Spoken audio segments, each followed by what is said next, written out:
Olá, eu sou Hélio Xavier do Mundo Sinistro. Milhares de pessoas desaparecem todos os dias. As explicações mais comuns para os desaparecimentos são sequestros, raptos ou assassinatos. Mas existem casos de desaparecimentos de várias épocas e de várias partes do mundo que permanecem sob total mistério mesmo depois de anos. Deixo aqui alguns casos sinistros que até hoje não foram solucionados. Confira.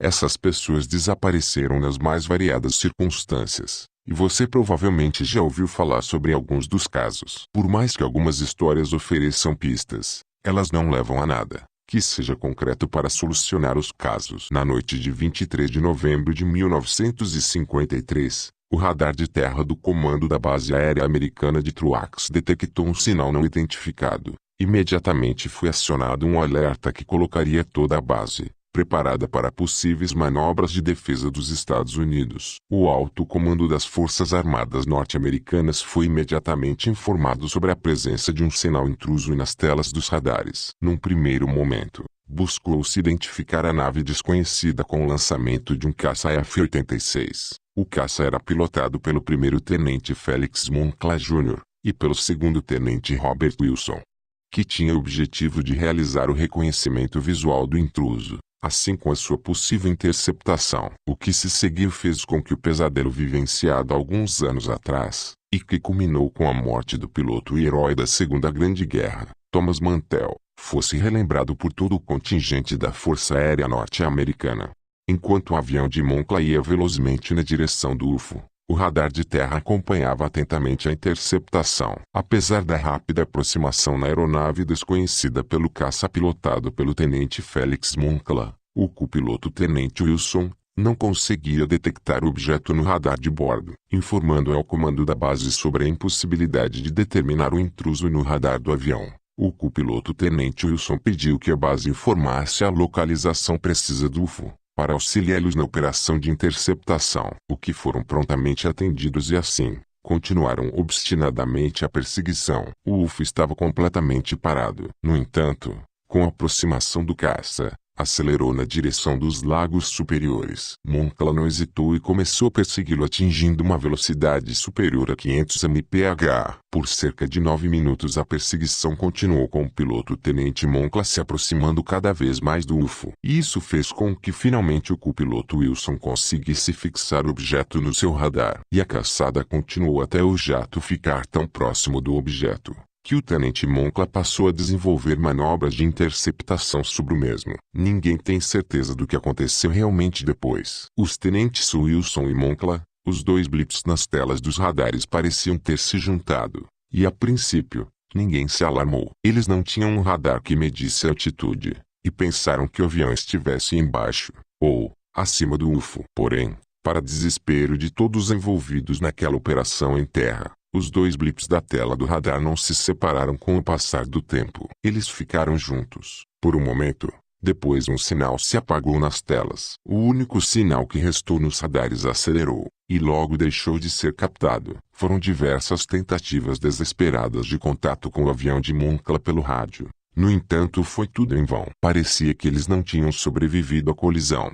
Se foi isso de fato o que aconteceu, a unidade de busca e resgate foi acionada. Eles procuraram no último ponto em que o avião foi detectado. Todos acreditavam que iriam achar Moncla e Wilson, pois eles tinham equipamentos suficientes para a sobrevivência se caso tivessem caído sobre o lago. Depois de uma noite inteira de buscas ostensivas por terra e água, estranhamente nenhum traço ou destroços do avião caça foi encontrado, assim como seus dois tripulantes. As buscas continuaram nos dias posteriores, mas as esperanças de encontrá-los vivos já haviam diminuído bastante. A Força Aérea Norte-Americana tentou explicar o fato, alegando que o tenente Moncla e o tenente Wilson haviam perseguido um DC-3 canadense e, ao perceberem teriam dado meia volta quando estavam retornando para a base. Tiveram algum problema que fez com que o caça caísse. Versão inaceitável, pois os tenentes não se comunicaram com a base informando sobre qualquer problema. E o que é mais estranho,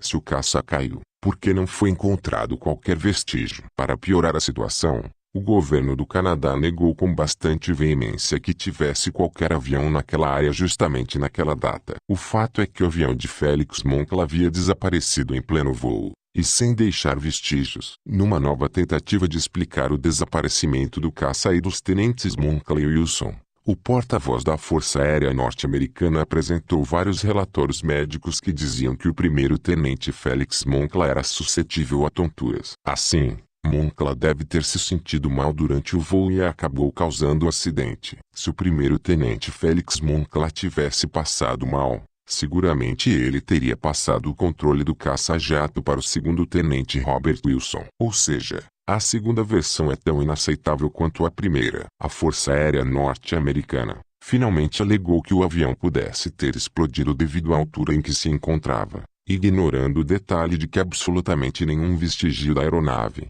foi encontrado na água ou na terra. A grande verdade é que ninguém, dentro ou fora da Força Aérea Norte-Americana, sabe, ou veio saber posteriormente o que realmente aconteceu. O caça com os 2 tripulantes simplesmente desapareceu e até hoje não há solução para o misterioso incidente. No entanto, os oficiais que estavam presentes na sala de controle em terra, durante o incidente, deixaram bem claro suas opiniões. O que quer que seja que o tenente Moncla perseguiu naquela fatídica noite, causou seu desaparecimento como também do tenente Wilson. O comando das Forças Armadas norte-americanas declararam em nota oficial na imprensa que as opiniões daqueles oficiais não equivalem à posição oficial da Força Aérea, assim como tais declarações não condizem com as condutas dos cargos que eles ocupavam. Depois desse comunicado, nenhum dos oficiais aceitou dar mais declarações públicas.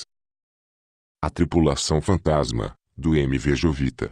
O MV Jovita foi considerado inafundável, como o Titanic, mas ele desapareceu em algum lugar do Pacífico em 3 de outubro de 1955, com seus 25 passageiros e tripulantes. O rádio do barco estava sintonizado no Canal Internacional de Socorro Marítimo. Não haviam botes salva-vidas ainda no barco e encontraram ataduras manchadas de sangue, mas nenhum corpo foi encontrado até hoje. As meninas, de Fort Worth, em 23 de dezembro de 1974, as 3 meninas de Fort Worth desapareceram, depois de fazerem compras em um shopping em Fort Worth, no Texas. O carro que elas usavam foi encontrado no estacionamento do shopping, com sacolas e presentes dentro, o que indica que as meninas saíram do shopping e foram ao carro, mas elas nunca foram encontradas. Algumas testemunhas relataram que as meninas foram colocadas à força em um carro, com homens estranhos. Outras disseram terem visto-as no carro de um segurança do shopping, no fim da noite, mas a polícia não confirmou nenhuma das histórias e até hoje elas não foram encontradas. Caso Percy Fawcett. Em 1925, o arqueólogo e explorador britânico Percy Fawcett partiu para a Serra do Roncador, em Barra do Garças, Mato Grosso, com o objetivo de encontrar uma cidade perdida sobre a qual tinha ouvido várias lendas. Porém, nem a cidade, nem Fawcett foram encontrados até hoje. Hoje, fico por aqui, deixe seu comentário, e até o próximo vídeo.